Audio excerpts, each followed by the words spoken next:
Bom dia, pessoal. Vamos continuar trabalhando com sinais de pontuação, correto? Vou trazer para vocês mais uma vez a tabela de sinais de pontuação dos principais, que destaca ponto final, interrogação, exclamação, dois pontos, travessão, reticências, vírgula, ponto e vírgula, aspas e parênteses. E a utilização deles, certo? Qualquer dúvida, volta e consulta essa tabela, pessoal.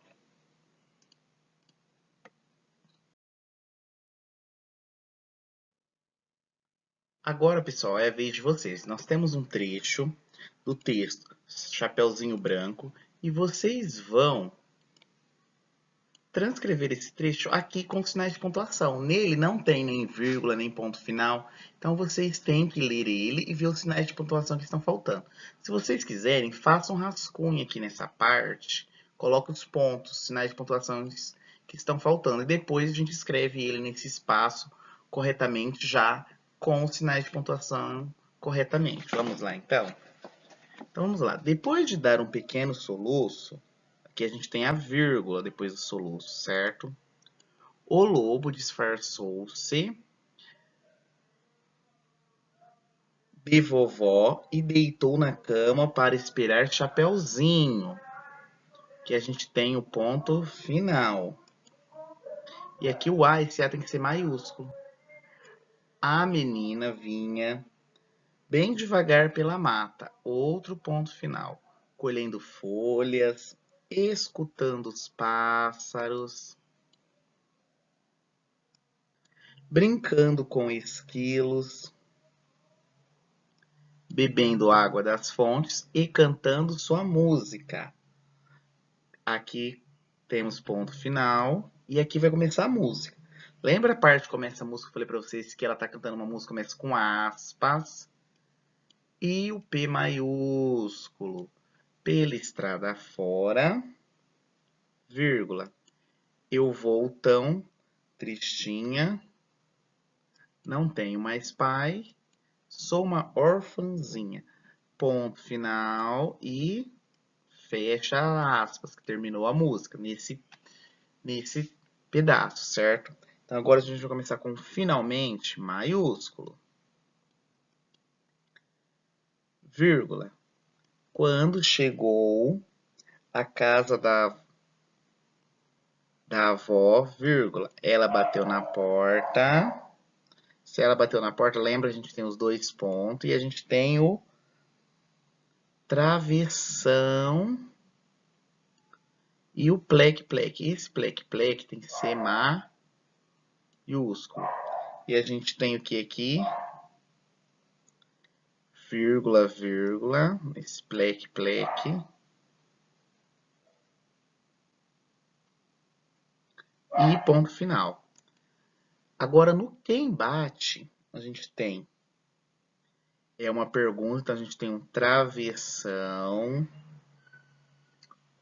o ponto de interrogação, esse aqui tem que ser maiúsculo, certo? Quem bate perguntou o lobo imitando a velhinha, ponto final. Agora vocês vão continuar essa última linha, certo? Se tiver dúvida, volta nessa parte do trecho 127 e releia, tá? Esse ponto aqui tá lá na página 127, esse trecho. Boa aula!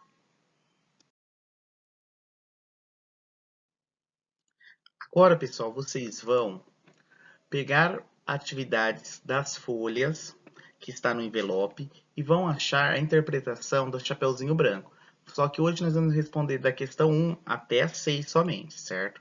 Então vamos lá. Depois de ler o conto Chapeuzinho Branco, responda as atividades. Quem são os personagens? Quem apareceu de personagem na história do Chapeuzinho Vermelho? Quem deu a capinha com capuz branco para a menina? 2. 3. Qual era a música da Chapeuzinho Branco? Qual era a música que Chapeuzinho Branco cantava enquanto ia à casa da vovó levar suspiros para ela?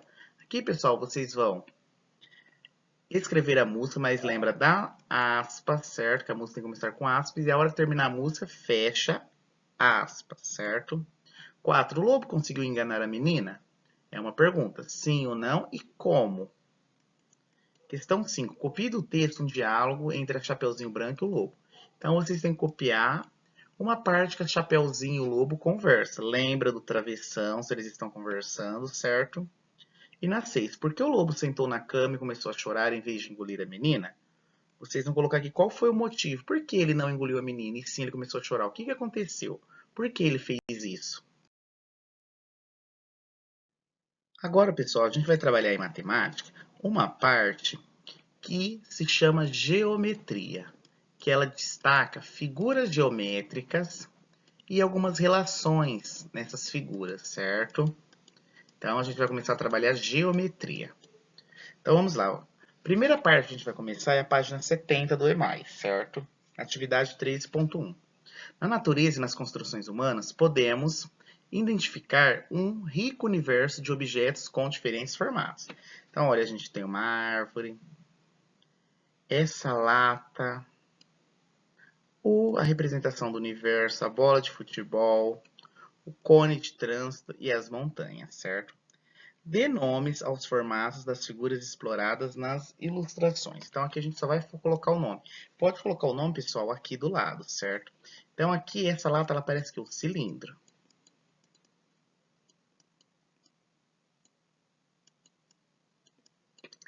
Essa árvore, pessoal, ela parece um cone invertido, certo? A gente vai colocar aqui ó, o cone. O planeta e a bola, a gente dá o nome de esfera.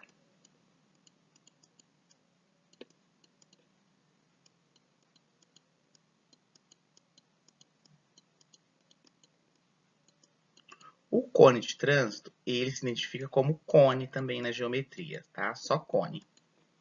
E as montanhas, o que lembra essa parte aqui, ó? O que a gente lembra essa parte aqui, ó? Ela se eleva e diminui. O que a gente lembra nessas partes aqui da montanha? Dá pra gente lembrar do que, pessoal? Ou um cone invertido, ou a parte, a metade de uma esfera, olha, metade de um círculo, certo? Então aqui a gente também pode colocar que ela lembra metade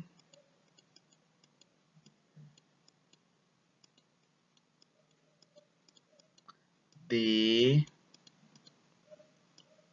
uma esfera.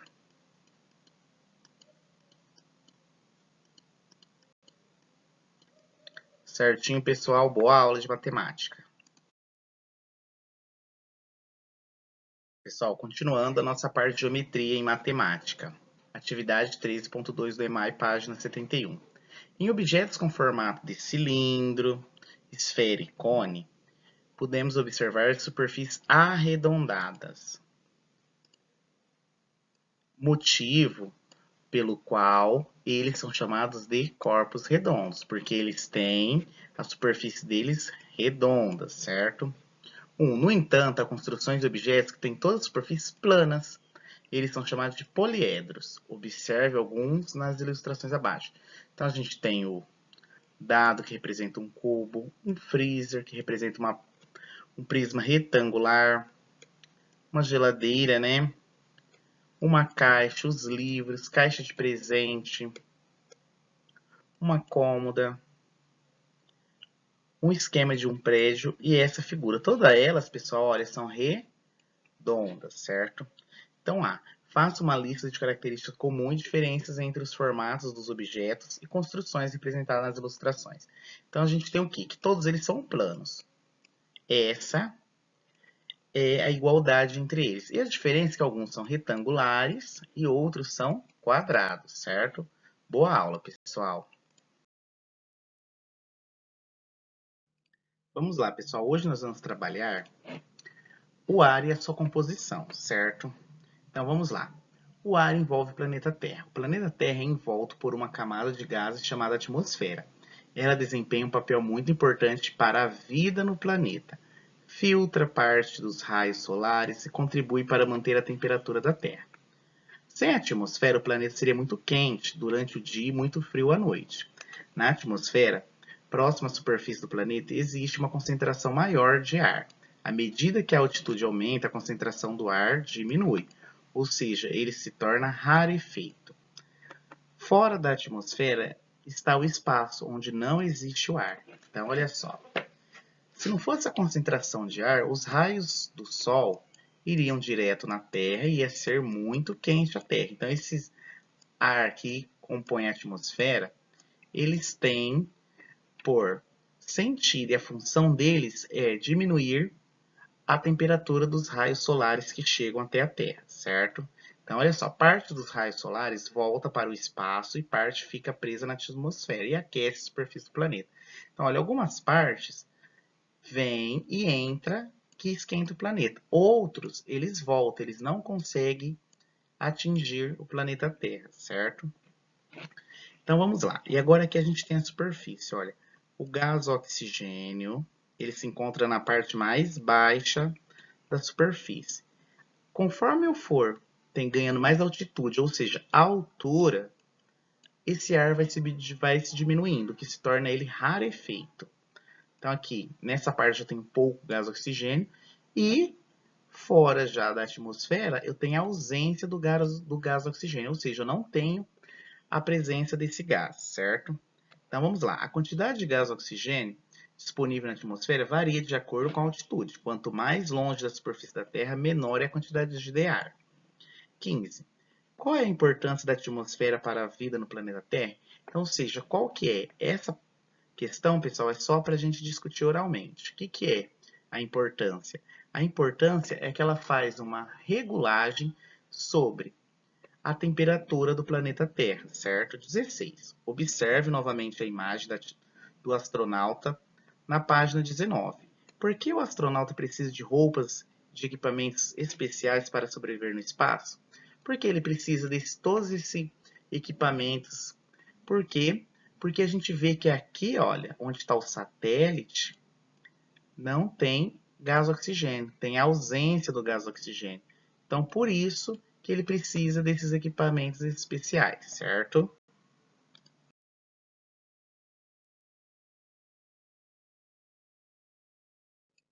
Vamos lá, pessoal, continuando a nossa aula, nós temos o ar é formado por uma mistura de gases. No ar existe grande quantidade de gás nitrogênio e de gás oxigênio, pequena quantidade de outros gases. Então, olha só, esse esquema. Olha só que ele representa. Tudo isso aqui é a composição do nitrogênio que tem no ar, certo? E essa é a parte do oxigênio. A gente viu o que tem mais nitrogênio em maior proporção. Nitrogênio tá em maior proporção no ar, certo? O oxigênio tá em uma proporção, vamos dizer, média. E os outros gases quase não tem. É o que tem em menor proporção, certo? Então vamos lá. No ar também há vapor de água. O gás oxigênio é essencial para a respiração da maioria dos seres vivos. Já o gás carbônico é fundamental para as plantas produzirem seu alimento. Então, 17. Vocês vão ler e vão colocar se é verdadeiro ou falso de acordo com o texto, certo? Uma das substâncias presentes no ar é a água em estado gasoso? É verdadeiro ou falso, pessoal? A gente acabou que sim, né? Que a gente vê que tem vapor de água. Então, essa daqui é verdadeira. O gás mais abundante no ar é o gás oxigênio? Olha essa representação. É ele que tem maior proporção? Sim ou não? Sim, o gás carbônico é essencial para a respiração da maioria dos seres vivos. É o gás carbônico, pessoal? Será que é ele? Qual que é que a gente utiliza para a respiração? Não é o gás carbônico, a gente sabe qual gás que é, né? Então, essa daqui é falso, porque o gás que a gente utiliza é o oxigênio.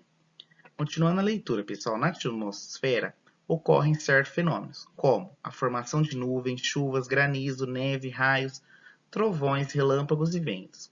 Os ventos se formam pelo deslocamento do ar, ou seja, pela movimentação do ar. Como o Sol não aquece a atmosfera por igual, em locais onde o ar é mais aquecido, ele se desloca para as partes mais altas da atmosfera, e o ar frio desce ocupando o lugar do ar quente, que subiu. Esse deslocamento do ar forma o vento. Então, olha só, a gente tem aqui a representação como que acontece o vento, certo? 18. Por que geralmente os aparelhos de ar-condicionado são colocados no alto e os aquecedores, como as lareiras, na parte de baixo dos cômodos? Ou seja, por que a gente vê? Porque o ar-condicionado consegue captar o ar em um local mais alto. E já as lareiras? O ar quente, a gente consegue localizar ele nas partes mais baixas, certo? Boa aula, pessoal!